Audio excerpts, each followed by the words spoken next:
When we're talking about violence in these schools, both physical and verbal, how often are you seeing it? Monthly, weekly? Physical and verbal violence happens all the time. Every day. You're saying, is it a level 1 or is it a level 5? Right. So that's where we major. We don't talk about whether we're going to get physically or verbally assaulted. We talk about what level is it. Yeah. What is the 1 and what is the 5?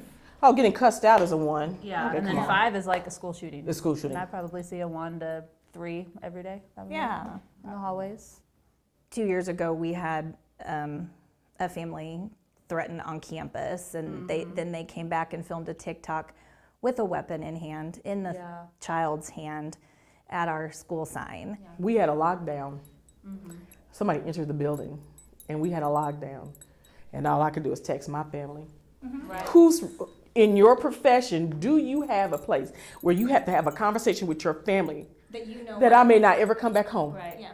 I've had to tell my family, I'm front office. I am front line. You are. If somebody gets in that building, I'm not coming out if I have to tell a 5-year-old's mom that she's not coming out. Yeah.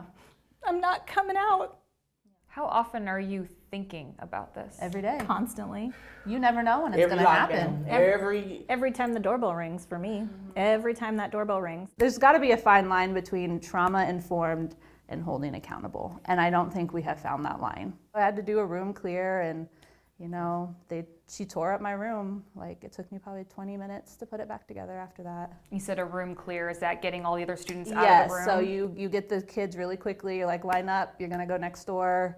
And they just go out the door, and they know to go to the next door teacher. And she knows if she sees all my kids walking in, something's going on. Has that always been something that was taught to you as part of your profession? No, that was probably in the last 5 years. The room clear? Do you all know about the room clear? Yes. Yeah. That's a newer thing. Yeah, probably about 5 years is when I've had to start using it.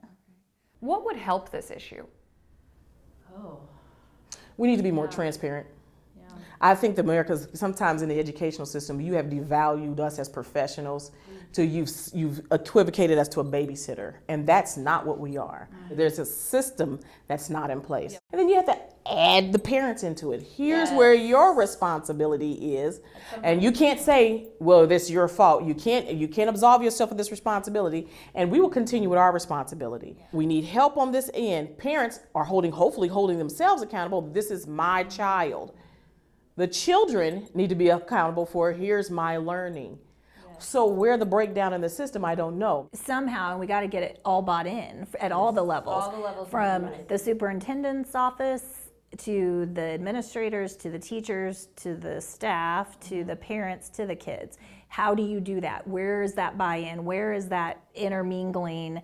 And that's the type of program that we all need to be working on. Would you all have gotten into this profession knowing what you know now? Oh, absolutely not. Absolutely not. If I would have known, had a magic crystal ball, I would have gone to vet school. You have how long until retirement? Oh, and that's what I do every year. I ask, and it's about 15 years now. Yeah, I haven't asked yet. I ask because every I'm year. not sure that I'll make it. Do you think that's likely in the next few years if you don't see change? I would hate to say yes, because I do love, deep down, I do love teaching and I do love the children. But if their behavior keeps getting worse as it's been going, yeah, probably.